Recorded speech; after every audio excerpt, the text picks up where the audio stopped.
At 6 a.m., before the sun could fully rise, 3 trucks stormed up a gravel driveway that had existed longer than their entire neighborhood. Diesel fumes cut through the cold air as boots hit the ground with purpose, like they were executing a raid. A demolition notice was raised like a threat, declaring that a 150-year-old ranch was suddenly an eyesore, a problem, something that didn't belong anymore. This wasn't just about land. It was about power.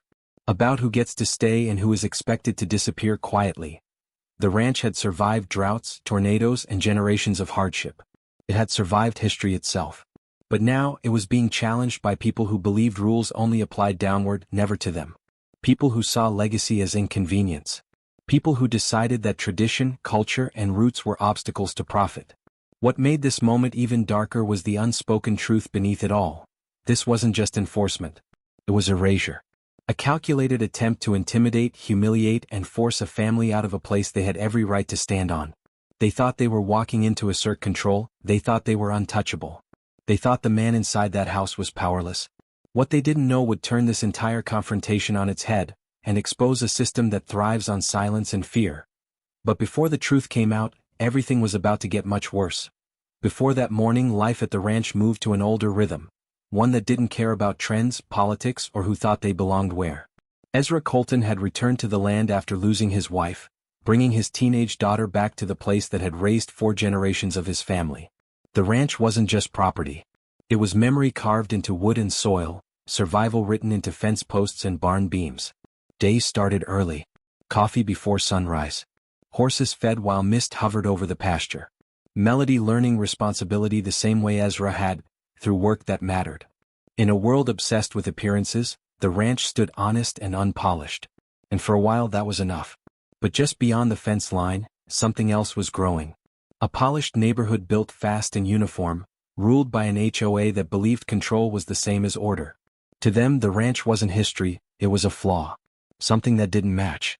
Something that reminded them this land existed long before permission was ever asked. Ezra didn't seek conflict. He paid his taxes, followed the law, kept to himself. But he also refused to erase his roots just to make others comfortable. And that refusal quietly marked him as a problem. What Ezra didn't know yet was that his return had disrupted plans already in motion. Deals whispered behind closed doors. Power exercised through paperwork instead of fists. The kind of racism that wears clean clothes and hides behind regulations. The ranch wasn't just being watched, it was being targeted. And the people who knocked on his door that morning weren't there to negotiate. They were there to force him out. The pressure didn't arrive all at once. It crept in quietly, wrapped in official letters, measured language, and the cold authority of paperwork. Within days of that early morning confrontation, Ezra's mailbox began filling with violation notices that made no sense. Complaints about livestock odors on land zoned agricultural for over a century. Claims that the barn roof was unsafe despite surviving generations of storms. Fines that multiplied overnight, stacking so fast they felt less like penalties and more like punishment. What made it worse wasn't just the harassment. It was the way it felt targeted. Selective. Strategic. Other properties nearby had rusted sheds, barking dogs, and overgrown yards, yet only one address was being inspected, cited, and threatened repeatedly. The ranch stood out. Not because it was broken, but because it refused to disappear. Ezra began to notice unfamiliar vehicles slowing near the fence line. Clipboards. Cameras. People who never introduced themselves but always seemed to be documenting something. Late-night disturbances followed. Fence posts loosened. Gates left ajar. Then came the anonymous reports, calls to county offices claiming health hazards, unsafe living conditions, even environmental contamination. Each one triggered inspections that turned the ranch into a battleground of suspicion. Melody felt it too. At school, whispers started spreading. Parents suddenly became distant. Invitations stopped coming. The same community that smiled politely now looked at her like she carried something contagious. The isolation was subtle but deliberate. The kind of pressure meant to make someone crack quietly. Ezra documented everything. Every notice. Every inspection. Every unexplained incident. Patterns began to emerge, timing that was too perfect, accusations that echoed language from HOA meetings, enforcement that escalated the moment he pushed back. This wasn't random enforcement. It was coordinated. The deeper he looked, the uglier it became. Fabricated complaints attributed to neighbors who denied writing them. Emergency meetings held without proper notice. Votes taken by the same small group, always benefiting the same people. The system wasn't broken. It was functioning exactly as designed, for those who controlled it. Then came the turning point. Under the cover of darkness, someone crossed from harassment into danger. Structural sabotage that could have sent animals into the road.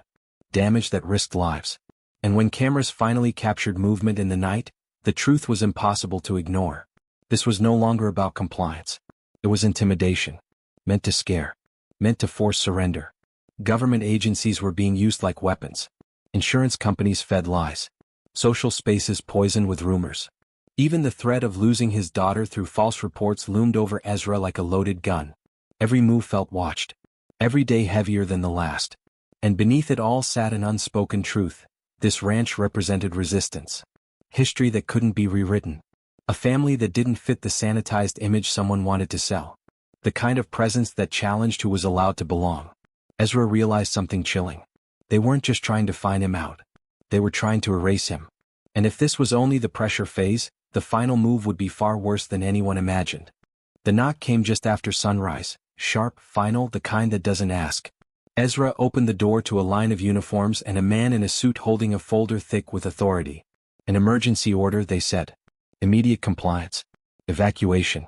The ranch was deemed unsafe. Melody stood behind him, barefoot on cold wood, clutching her jacket like it could anchor her to the floor. They moved fast.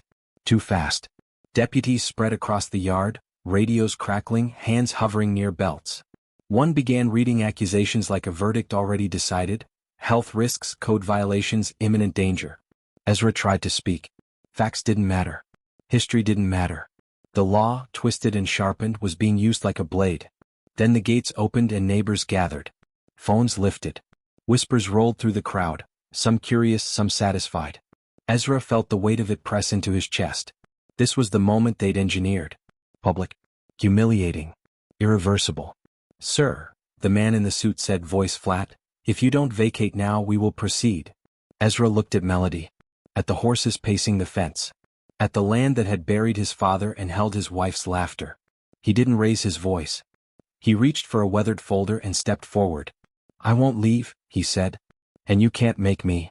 The crowd stirred. The man scoffed, until Ezra laid the documents out on the hood of a cruiser. Deeds. Surveys. Leases. Dates. Names. The master title. The one paper no one thought he still had. Silence fell like a dropped glass. The deputies paused. Radios went quiet. The man's confidence drained as he scanned the pages, then scanned them again. The order in his hand suddenly looked thin. Fragile. You don't own this land, Ezra said, steady now. You never did. A supervisor arrived. Then another. Phones zoomed closer. The story shifted in real time. What was supposed to be a removal became a reckoning, exposing a plan built on assumptions, prejudice, and paperwork meant to crush someone quietly. As the officials stepped back, faces tight, Ezra felt the ground return beneath his feet, but he also knew this wasn't over. Because when systems fail in public, they don't forgive. They retaliate.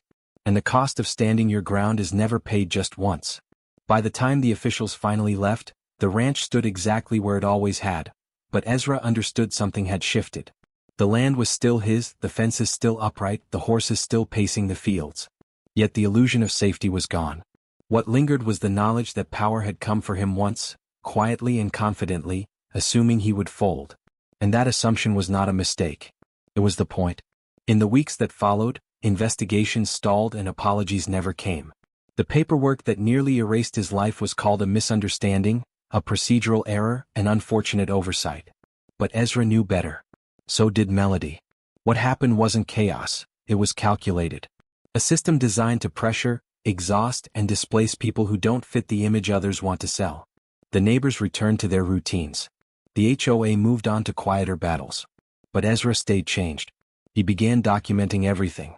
He shared records, spoke to reporters, and connected with others who had faced similar threats dressed up as legality. Families who lost land.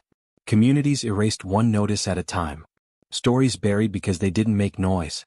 This wasn't about one ranch or one morning. It was about how racism adapts. How it trades slurs for signatures and violence for policies. How it learns to sound reasonable while doing irreversible harm. Ezra had survived because his family history was preserved in ink. Many others never get that chance. The ranch became more than home again, it became proof. Proof that resistance doesn't always look loud, but it must be persistent. Proof that dignity is not granted by permission. And proof that silence is exactly what injustice depends on. Ezra still wakes before sunrise.